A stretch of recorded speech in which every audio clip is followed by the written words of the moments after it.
texto sagrado diz assim, versículo 13 do capítulo 16 de Mateus: Indo Jesus para os lados de Cesareia de Filipe, perguntou a seus discípulos: Quem diz o povo ser o Filho do Homem?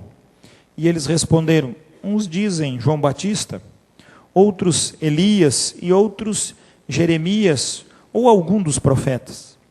Mas vós, continuou ele, quem dizeis que eu sou? Respondendo Simão Pedro disse: Tu és o Cristo, o Filho do Deus vivo. A palavra diz que Jesus, andando com seus discípulos, pergunta para eles: o que diz o povo? Aqui Jesus faz uma distinção. Ele traz uma relevância dizendo que havia um cochicho, havia uma forma de especulação. E ele diz: o que é que o povo está falando? O que é que esse povo que não anda comigo, que não me conhece, o que é que eles dizem que eu sou? E então, um dos discípulos, a Bíblia não se refere, começou a dizer, ou quem sabe alguns, uns dizem que é João Batista, outro que é Elias, e outro Jeremias, ou algum dos profetas. Começaram a realçar um conceito de uma ação, de algum mover de Deus que vinha por boca de Jesus como um profeta antigo. Mas Jesus, olhando bem para os discípulos, pergunta para eles: olha, eu sei que o povo fala tudo de mim, mas vocês que andam comigo, o que vocês acham? O que vocês dizem que eu sou? Então Pedro, movido pelo Espírito Santo, diz: Tu és o Cristo, o Filho do Deus vivo. Quem sabe você é desses que andam por aí sem discernir quem é Jesus. Quem sabe você é desses que andam por aí dizendo que Jesus é alguém importante. Quem sabe você pode até dizer que Jesus é o seu Salvador. Porque assim que ensinaram a gente a falar, a gente começa a propalar. Porque alguns deles diziam que ele era Elias, que era João Batista, que era Jeremias, ou um profeta qualquer. E então caiu no domínio do povo, dizendo: quem é esse cara aí? Que unção, que respaldo, que glória veio sobre este moço, este homem que anda aí no meio do povo. Mas a palavra do Senhor diz para nós: Jesus não se dá por satisfeito com o diz-me do que os outros acham, mas ele pergunta para aqueles que o conhecem, que andam com ele. E então a pergunta de Jesus é no alvo: e vós que andais comigo, que dizeis que eu sou? Resposta de Pedro, profundamente envolvido com tudo que os seus olhos contemplavam de Jesus, pela sua convivência. Vem no ato a resposta na sua boca e diz: Tu és o Cristo, Tu és o Filho do Deus vivo. Será que no dia a dia, quando as nossas vidas estão totalmente envolvidas com as circunstâncias do dia, qual é a nossa resposta? Quando alguém chega para nós e pergunta: quem é Jesus? Ele foi uma pessoa muito especial, ele foi um ser iluminado. Se perguntar para você quem é Jesus, você vai dizer: ele é o Salvador, porque os outros falam? Ou verdadeiramente Jesus é alguém que tem intimidade com você, que pode olhar nos olhos e dizer: quem vós dizeis que eu sou? E Pedro então responde com toda a veemência: Tu és o Cristo, Tu és o Filho do Deus vivo. Tu és o Cristo, não existe outro, és Tu. Eu tenho andado contigo. Embora Jesus, quando foi levantado na cruz, Pedro sumiu, porque Jesus tinha dito para ele que tinha intercedido por sua vida, mas que este Pedro negaria Jesus 3 vezes antes que o galo cantasse 2, e assim aconteceu, e ele amargamente chorou, o tempo em que sua confissão aqui, propalada junto de Jesus, já não era tão forte assim, quando estava lá fora, de frente com aqueles que podiam ceifar sua vida.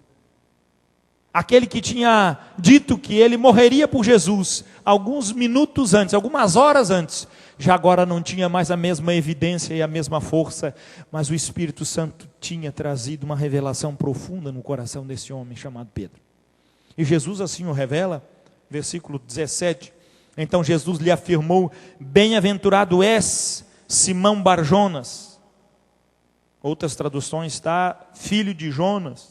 Bar é filho, Jonas, o pai dele, lógico.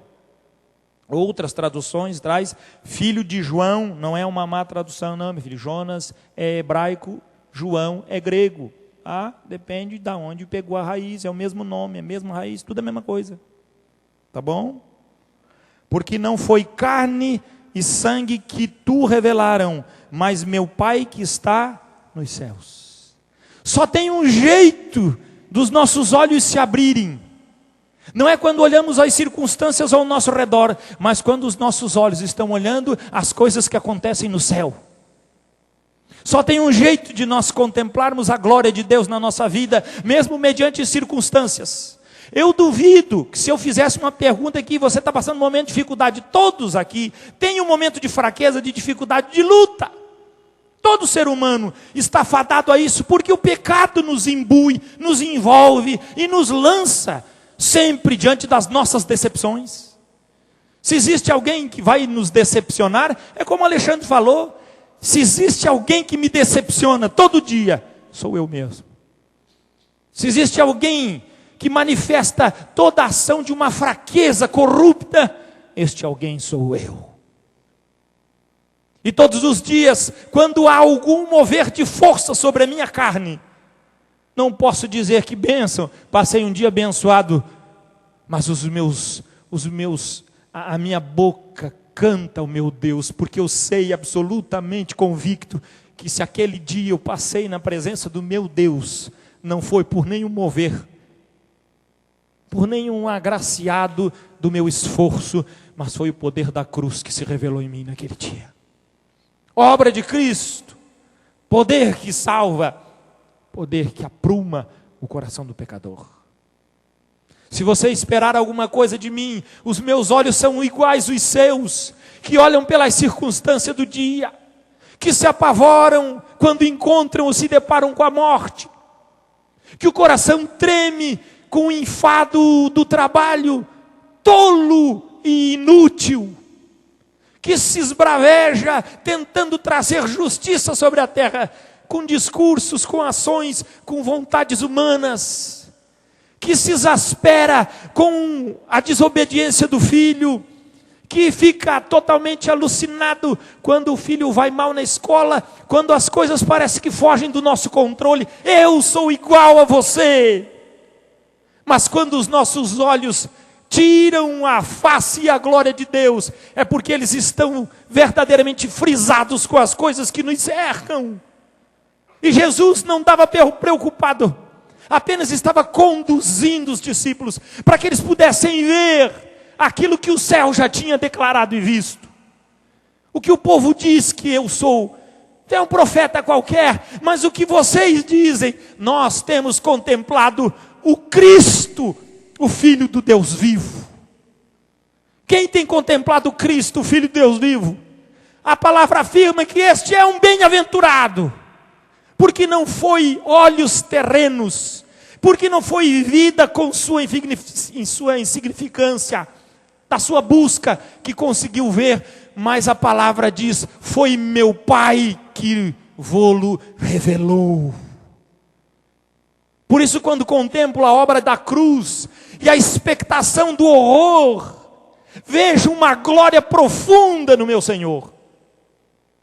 Porque os meus olhos foram trocados, não para ver um Jesus totalmente entregue e dilacerado pelos homens, mas os meus olhos conseguem ver o triunfo sobre o corpo maldito do pecado.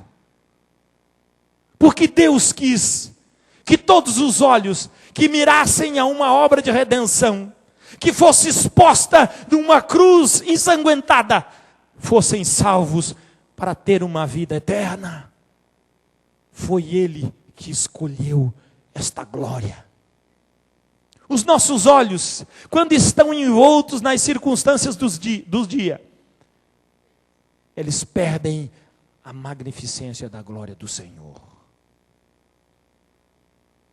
Porque o pecado seduz e compra por preço de banana a glória do Senhor sobre a nossa vida. Você quer ver como foi rapidinho? O bem-aventurado, o que virou com ele? Versículo 21. Desde esse tempo começou Jesus Cristo a mostrar a seus discípulos que lhe era necessário seguir para Jerusalém e sofrer por muitas coisas dos anciãos, dos principais sacerdotes e dos escribas, ser morto e ressuscitado no terceiro dia. Ele começou a dizer: gente, já que vocês viram que eu sou Cristo, então agora eu vou começar a revelar para vocês coisas profundas que o céu já determinou que assim o seria. E ele disse: olha, eu vou para Jerusalém e eu vou padecer, os anciãos vão fazer comigo o que quiserem, mas saibam de uma coisa, eu vou morrer, mas ao terceiro dia eu vou ressuscitar. E Pedro, chamando-o à parte, começou a reprová-lo. Olha só, Pedro chamou Jesus e disse: mestre, por favor, vem aqui no cantinho, quero deixar o senhor, educadinho, vou deixar o senhor passar vergonha no meio dos outros. Vem cá, mestre, o senhor sabe que eu sou uma pessoa que tem a revelação de Deus, né? Eu sou bem-aventurado, o senhor acabou de dizer que eu sou o cara. Então, Senhor, o senhor está errado. Como eu gosto de ver esse texto. Você diz assim: mas Pedro era tão tolo dizer que Jesus está errado. Gente, a gente diz que Deus está errado todo dia. Todo dia você chega para Deus e diz assim: mestre, não é bem assim não. É desse jeito que eu vou fazer. A gente olha para Pedro e diz: Pedro é um boca mole. Mas tu também é, eu também sou 2 boca mole. Nós somos mais burros que Pedro ainda. Porque Pedro é uma porta velha, não tinha nem estudo. Ruim demais. Pelo menos podia usar um pouquinho da massa cinzenta. Ele só usava aquilo para fazer besteira, bobagem. Pedro não tinha nada na cabeça dele que não inclinasse ele para um ego. E ele chega para Jesus, e a Bíblia diz, reprovando, dizendo: tem compaixão de ti. Olha só, você é uma boa pessoa. Eu gosto tanto disso, né, cara? Tem uns pregadores aí que gostam de dizer que o ser humano é gente boa. É tudo um monte de... Mas eles pensam que são gente boa. Você é alguém especial, meu filho, se não é o Espírito Santo de você, você não tem valor nenhum. Isso não é a graça de Deus no ser humano. Ah, pastor, mas eu vim para a igreja para receber uma palavra de encorajamento. Pois a minha palavra de encorajamento é: vai para o inferno, pare de buscar as coisas que são do mundo.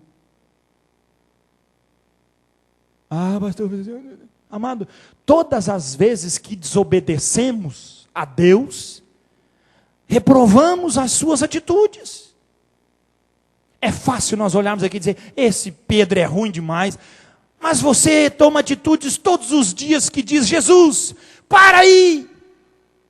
Esse negócio de dizer que tu é Cristo, é Senhor, isso significa que eu tenho que morrer com todas as minhas atitudes. Isso é difícil demais, isso é duro demais. Não vai dar. Então vai para o inferno. No inferno não precisa morrer nada. No inferno você só dá ouvidos ao que diz o seu coração. As novelas da Globo são especialistas nisso. Você está casado, mas está apaixonado por outra, não tem problema, dê ouvido ao seu coração. E o tacho velho esquentando. E eu lá embaixo, né? Quero soprar, quero ver o circo pegar fogo, meu filho. Aí você vai fazer uma coisa, mas isso demanda compra, suborno. Não tem problema. O importante é que eu vou me dar bem. E aí nós ficamos olhando. E se envolvemos com a corrupção, se envolvemos com a ganância, se envolvemos com as coisas que não produzem nada, e aí olhamos para Pedro e dizemos: Pedro era bobo, né? Pedro podia ser, mas pelo menos ele chegava diante do Senhor. E a palavra diz: tem compaixão de ti, Senhor. Isso de modo algum te acontecerá. Por quê? Por que Pedro diz que isso não ia acontecer com Jesus? Porque ele estava doutrinado a uma cultura que dizia que o Messias viria triunfante. Há uma cultura que dizia que o Messias viria com cavalo, com exército, para dominar todas as forças contrárias. Viria para deitar e rolar no mundo. E Jesus, quando chega aqui, ele estabelece um outro reino. Ele diz: o meu reino não é deste mundo. Situação antagônica. Pedro, embora estivesse com a presença do Espírito, o Senhor revelando para ele, ainda tinha coisas na cabeça martelando. A mesma coisa acontece na igreja. Embora você venha na igreja, embora você esteja aqui, embora recebendo doutrina, ensino, admoestação, repreensão, exortação, quando cai lá fora, começa e anda na mesma batidinha que o mundo assim determina. Jesus fala, sabe do quê? Versículo 23. Mas Jesus, voltando-se, disse a Pedro: arreda, Satanás, tu és para mim pedra de tropeço, porque não cogitas das coisas de Deus, e sim das dos homens. Jesus disse para Pedro, não é que Pedro estava endemoniado e caiu babando, não é isso que aconteceu não, meu filho. Agora o texto sagrado para nós diz que Pedro estava seduzido por um entendimento que não era entendimento de Deus. E você acha que às vezes o pastor aqui é duro. Você imaginou Jesus? Jesus quando falava com os discípulos, leiam. Ele não chegava e dizia, queridos, Pedro, estás errado, Pedro. Pedro, presta atenção, o reino de Deus não é assim. Jesus, meu filho, isso que eu digo que é um UFC, é um golpe no gogó. Pedro, mestre, não vai te acontecer nada. Arreda de mim, Satanás. Tu não cogita das coisas de Deus, mas sim dos homens. Meu Deus do céu. Jesus foi muito duro comigo. Me magoou. Magoou nada, rapaz. Jesus não se envolvia, Jesus não deixava de forma alguma nenhum mover na sua mente, no seu coração, que tirasse os seus olhos do céu. Nada que circulava Jesus tomava ocasião ou roubava a glória do Pai. Tudo que ele fazia, revelava a vontade do Pai. O desejo do Pai é manifestar a glória de Deus. Todo o tempo. E nós, manifestar a glória de Jesus, seus ensinos. Veja lá o que diz a palavra do Senhor. 2 Timóteo.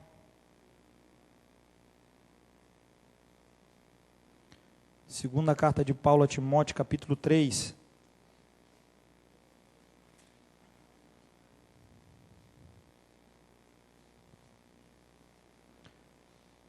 Segunda Timóteo 3, versículo 1.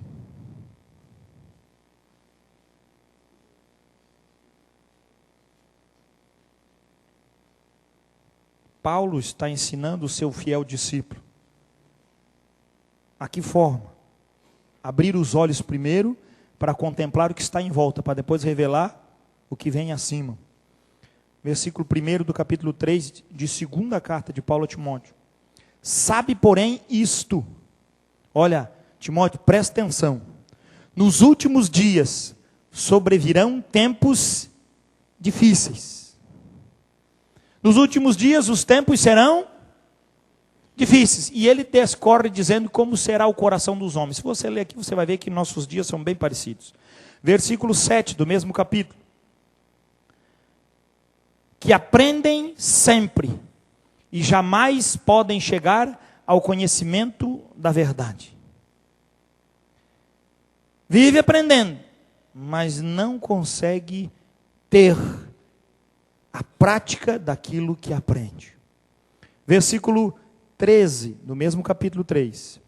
Mas os homens perversos e impostores irão de mal a pior, enganando e sendo enganados. O melhor enganador é aquele que já está enganado. Porque ele fala com tanta convicção dos seus enganos, dos quais nós podemos ver no testemunho dado hoje aqui. Qual era o grande arrependimento e o que trazia tristeza para aquele homem? Que pena que ninguém bateu na minha casa e me falou isso antes. E qual foi o dia? 40 anos atrás, se eu soubesse disso.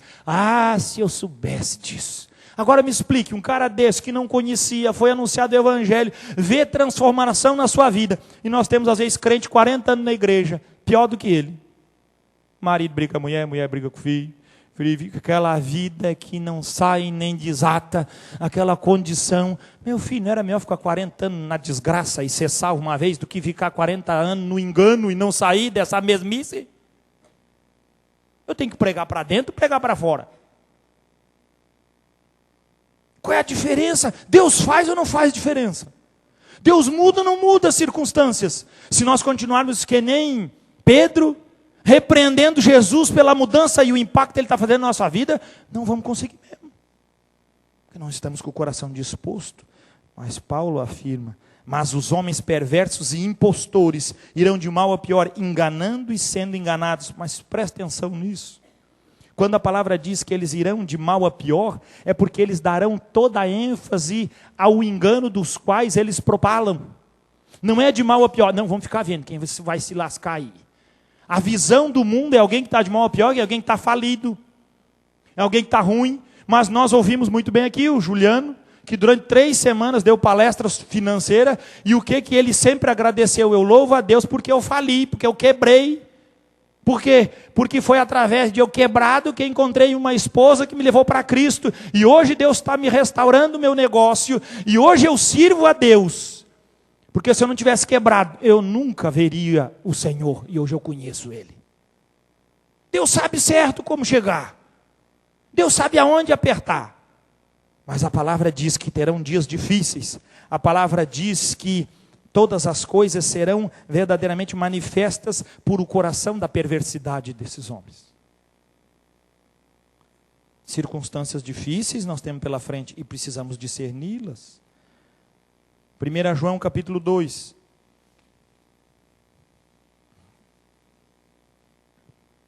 Versículo 12. 1 João capítulo 2, versículo 12. Em diante, primeira carta, não é evangelho, primeira carta de João, capítulo 2, versículo 12, diz assim o texto sagrado: Filhinhos, eu vos escrevo porque os vossos pecados são perdoados, por causa do seu nome, por causa da obra. Ah não, o nome, amado, o nome quando os apóstolos se referem, estão dizendo que existe uma obra, existe algo consumado, perfeito, que é Jesus crucificado, seu sangue derramado, trazendo para nós a essência de perdão. Versículo 13: Pais, eu vos escrevo porque conheceis aquele que existe desde o princípio. Jovens, eu vos escrevo porque tendes vencido o maligno. O vencer do maligno é quando os jovens colocam o coração a buscar e temer ao Senhor.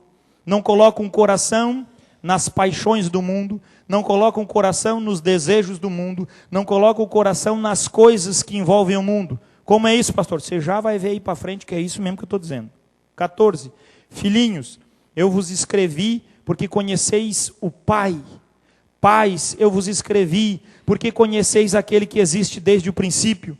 Jovens, eu vos escrevi porque sois fortes, e a palavra de Deus permanece em vós, e tendes vencido o maligno. Entendesse, papudo? Por que eles venceram o maligno? Porque são jovens, porque são fortes, porque guardaram a palavra de Deus, obedecem a palavra de Deus. Não existe idade para guardar e obedecer a palavra de Deus. Todo tempo é. E os jovens, principalmente aqui na carta que João diz que eles estavam um patamar acima. Versículo 15. Conselho para todos: não ameis o mundo, nem as coisas que há no mundo. Se alguém amar o mundo, o amor do Pai não está nele. Porque tudo que há no mundo, o que há no mundo? A concupiscência da carne, a concupiscência dos olhos e a soberba da vida, não procede do Pai, mas procede do mundo. Para que você entenda bem, concupiscência da carne, tudo o que na carne dá prazer: sexo, bagunça, droga, farra, bebedice, glutonarias. Oh, pastor, me pegou. Pega assim, os gordinhos, abre os olhos, meu filho. Está comendo demais, concupiscência da carne. A verdade dói, mas é verdadeira. Cuidado aí, meu filho. Não coma mais que o estômago cabe.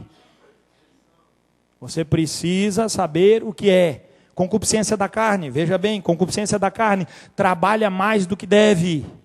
Concupiscência da carne. Eu morro para fazer as coisas, para dar o melhor. Concupiscência da carne, você está destruindo, em vez de ser edificado, você está perdendo o território. Concupiscência da carne. Que mais concupiscência da carne? O munheca de samambaia, você conhece? Suvina, o avarento. Ele quer ter, ele precisa ter, ele se mata para ter. É aquele que fica olhando, o que ele está fazendo? Ah, então vou fazer também, ali está dando dinheiro, tô. Ah, o que lá? Também vou. Eu tenho que guardar. Ó, o munheca de samambaia, meu filho, vai ser podado. Concupiscência da carne. Que diz mais? A concupiscência dos olhos. Os ovos fritos. Tudo está olhando. Nada do que tem sustenta. Chega a irmã de tênis novo na igreja. Ai, que lindo esse tênis. Não olha para Jesus, meu filho. Olha para o tênis da irmã. Pega o cara de terno, seca o terno, coitado, você levanta o braço, rasga. Você pensa que não tem secador na igreja? Tem, meu filho. Os olhos do cara. Chegar um assim, tu mete os dois, pã. Fura os ovos. Porque nunca vi, rapaz. Abre aqueles olhos desse tamanho para cima do cara, rapaz. Ah, não, pastor, isso não tem no meio da igreja. Isso tem no meio da igreja, tem fora.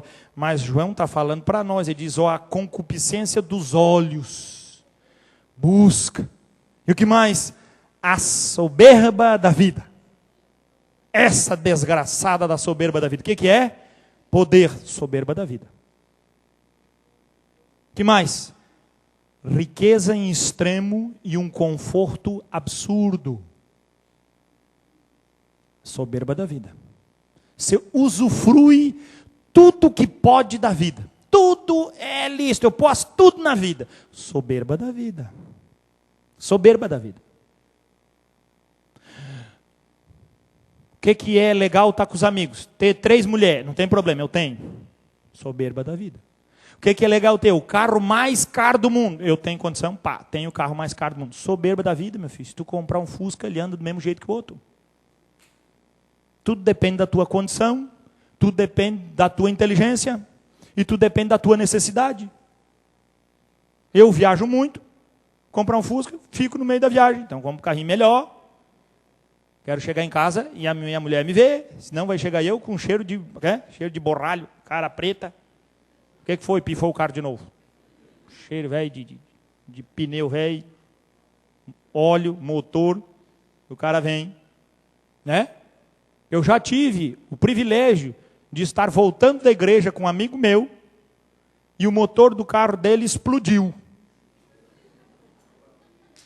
O carro era tão bom que era um pedaço de madeira, caixa de madeira, na parte de trás do fuscão dele, nós botava o pé. Quando chovia, nós vinha com os pés na cabeça, porque ele passava na estrada e nós indo para a igreja. Nós voltando, estourou o motor e a fumaça, não sei, por cargas d'água, quis entrar dentro do carro.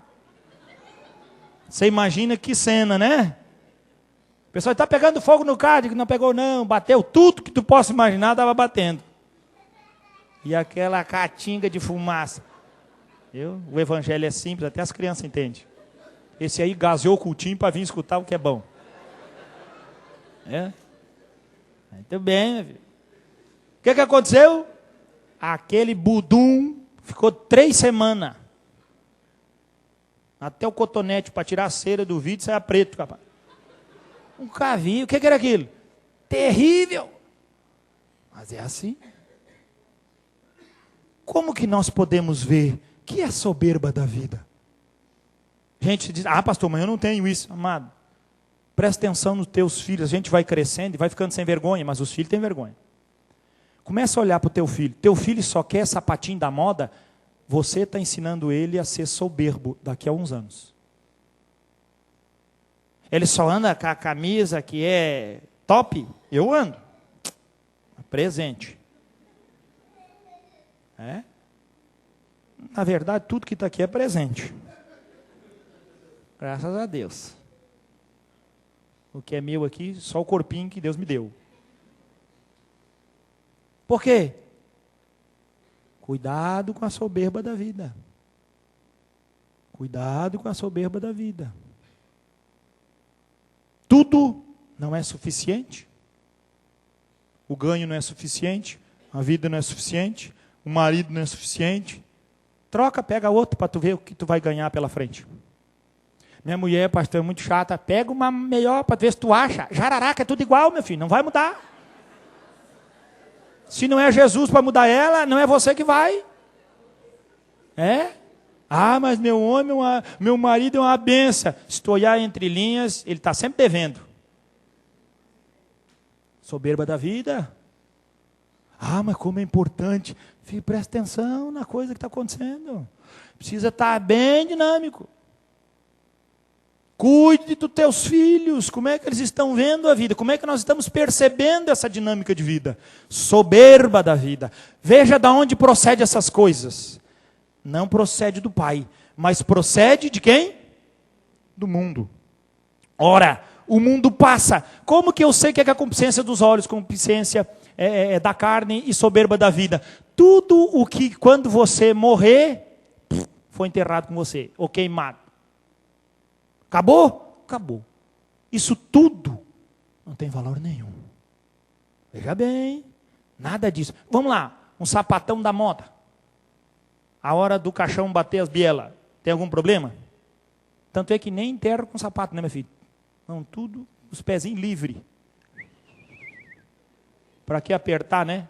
Não precisa apertar. Já viu? Já viu o cara com... Como é que é? Com anéis, com brincos, com colar de ouro? Tira tudo. Ué, mas por que não enterra? Rapaz, ele andou a vida inteira comprando colar. Tem mulher que se fosse enterrar com o que possuiu na soberba da vida, tinha que fazer 3 caixão. O vestido, olha lá. E tem homem também, o terno Armani dele, que ele deu a vida para vestir o terno Armani. Pois vai do lado do caixão dele ou dentro.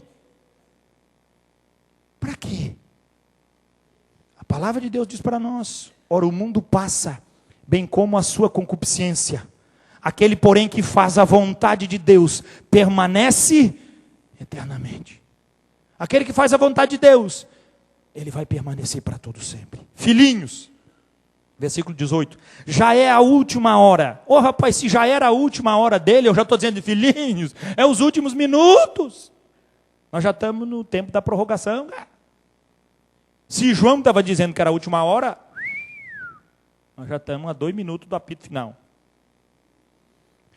Filhinhos, já é a última hora, e como ouvistes que vem o anticristo, também agora muitos anticristos têm surgido, pelo que conhecemos que é a última hora. Se João falava isso, imagina nós hoje, nem tem anticristo fora aí, né, pastor? Eles saíram do nosso meio. Olha só, isso, o termo original traz uma coisa legal. Eles usam os mesmos apetrechos que nós temos. As mesmas músicas, o mesmo cacuete, a mesma coisa. Meu filho, ele está dizendo que é para nós tomar cuidado com quem que diz que é, mas não é. Viu? Abra o olho. Eles saíram do nosso meio, entretanto não eram dos nossos, porque se tivessem sido dos nossos, teriam permanecido conosco. Todavia eles se foram para que ficasse manifesto que nenhum deles é dos nossos. E vós possuís unção que vem do santo, e todos tendes conhecimento, porque esses líderes, falsos profetas, diziam que eles detinham conhecimento. Será que nos dias de hoje é assim? Ô pastor, ô irmão, ô fulano, eu não concordo com isso. Você é um rebelde, você está fora do plano, você não está entendendo nada. Mas eu não concordo, eu não posso dizer que não concordo. Você está fora. Ou você se submete ao meu conhecimento, ou você não anda comigo. Amado, o que João está dizendo aqui? Permanecer conosco é permanecer diante de circunstâncias das quais nós podemos discordar, desde que não se altere a essência. Quando não se prega a essência, aí se prega ideologias, e no meio das ideologias, cada um prega o que quer. E cada um acredita no que quer. Mas quando se prega a essência da cruz, não é eu que vou convencer você a permanecer na fé, mas é o Espírito da verdade que te revela que verdadeiramente Jesus é o Cristo, o Filho do Deus vivo. É Ele que vai te levar ao caminho da verdade. Mas João está dizendo aqui que existe uma metamorfose que modifica o senso daqueles que não entendem. E ele então traz para ele, queridos, versículo 20, vós possuís unção que vem do santo, e todos tendes conhecimento. Pastor, mas eu preciso aprender mais. Eu também, querido. Quem é que sabe tudo diante de Jesus? Só quero dizer uma coisa para você ficar faceiro. Para nós aprendermos tudo que precisa de Jesus, a palavra de Deus diz que nós precisamos ir para o céu e entrarmos na eternidade. Vai ficar 10 mil anos no céu e vamos chegar para Jesus e dizer, Jesus, não conheço nada de ti, posso aprender mais um pouco? 1 bilhão de anos depois, na nossa cabecinha, dizer, Jesus, como é bom conhecer ti, dá para conhecer mais um pouquinho? Jesus diz assim, a eternidade é o padrão de conhecimento de Deus. Não se submeta a instituições, a princípios religiosos, a condutas humanas, que querem trazer o povo para uma mente única. Essa mente única é a manifestação de uma ação de Torre de Babel. Porque o homem, quando começa a pensar tudo igual, pode escrever que lá vem bobagem. Nós pensamos diferente. Estamos aqui no mesmo lugar, mas cada um está com uma coisa na cabeça. Agora a essência da nossa fé é única, é Cristo. O nosso pensamento vem de uma fé verdadeira e única.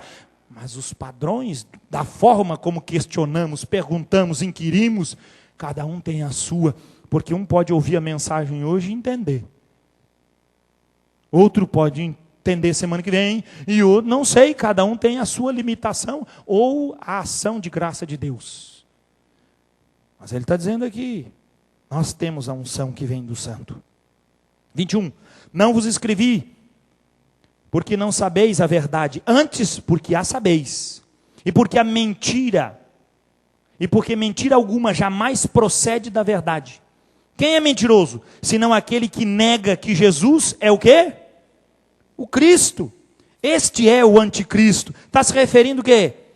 Ao espírito que paira no mundo, aquele mesmo que pairou sobre a vida de Pedro, quando ele disse para Jesus, mestre, eu tenho ouvido, aí o povo diz também, isso não, Messias é um cara porreta, vem, vai ter exército à sua disposição, nada disso, tem compaixão de ti. Jesus diz o quê?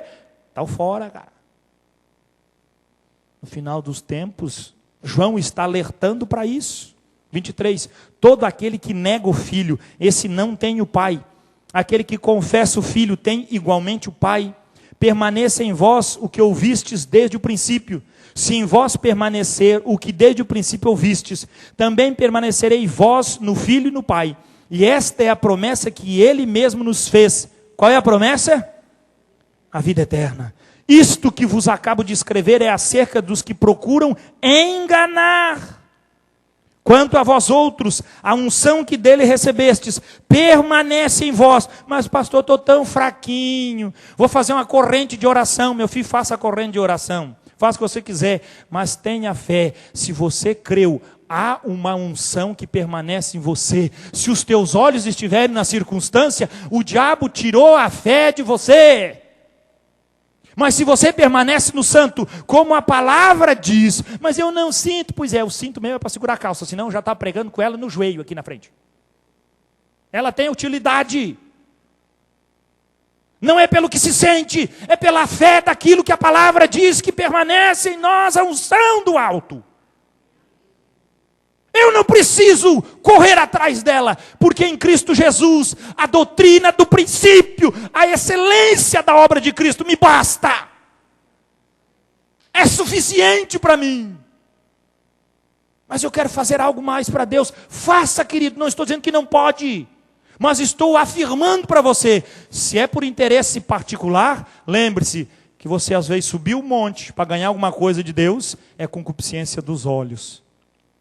Concupiscência da carne, soberba da vida, para vir aqui na frente da testemunho, irmãos, eu estava com um Fusca velho, que nem o pastor falou, agora estou com um Monza 85, uma bênção.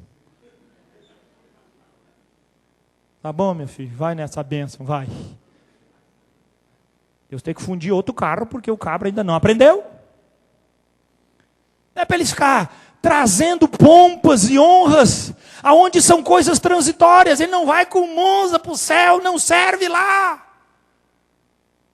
Mas ele vai com um coração que teme, obedece e dignifica este Senhor. É isso que ele está dizendo.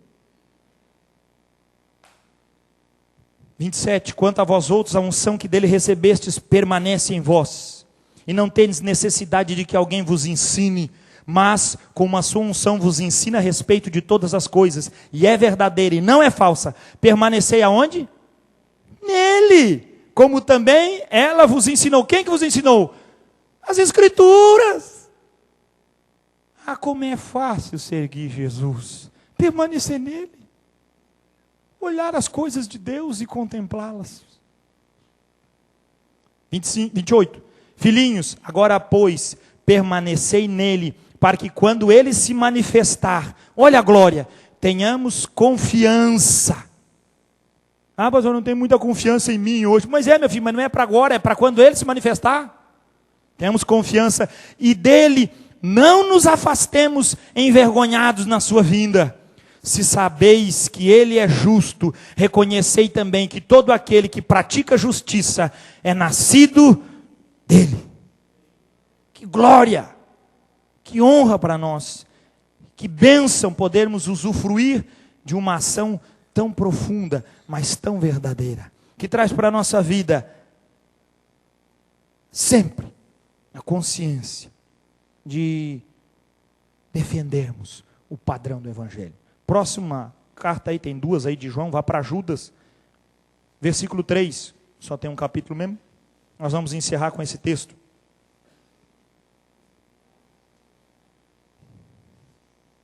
Judas 3, amados, quando empregava toda a diligência em escrever-vos acerca da nossa comum salvação. O que é comum a nós, queridos? Salvação. Foi que me senti obrigado a corresponder-me convosco, exortando-vos a batalhardes diligentemente pela fé que uma vez por todas foi entregue a quem? Aos santos. Pois certos indivíduos se introduziram com dissimulação, os quais desde muito foram antecipadamente pronunciados para esta condenação. Homens ímpios que transformam em libertinagem a graça de nosso Deus e negam o nosso único, soberano e Senhor Jesus Cristo. Quando você, escute bem, quando você coloca concupiscência dos olhos, soberba da vida, concupiscência da carne, na frente de Jesus, e você começa a usar orações, princípios bíblicos, desejos para usufruir coisas das quais o Senhor diz que não procedem do Pai, eu queria avisar para você, querido, a palavra diz que isso é um princípio de libertinagem. Você está usando de concupiscências para chegar diante de Deus e receber dele o quê? Glória. Mas pastor, eu pedi as coisas e Deus me deu. Agora vai a resposta boa para ti. Não foi Deus que te deu. Nós acabamos de ler em João que estas coisas, quem dá? O mundo. O mundo dá. Ai, pastor, estava indo tão bem. É melhor o cara parar e voltar do que o cara andar com o carro e ficar que nem eu, cheio de fumaça. Que uma hora ele estoura. Amados, creia apenas numa coisa. Esse evangelho não é para qualquer um.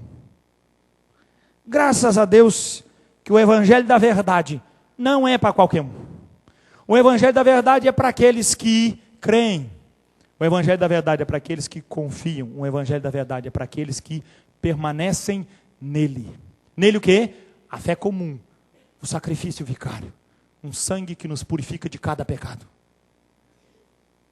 O cumprimento das Escrituras, na cruz, humilhado, servo sofredor, anunciado pelo livro de Isaías e Jeremias, declarado pelas Escrituras como o Senhor que padeceu, a cruz, lugar de vergonha, de condenação, é o único lugar que traz um consenso para nós, princípio elementar.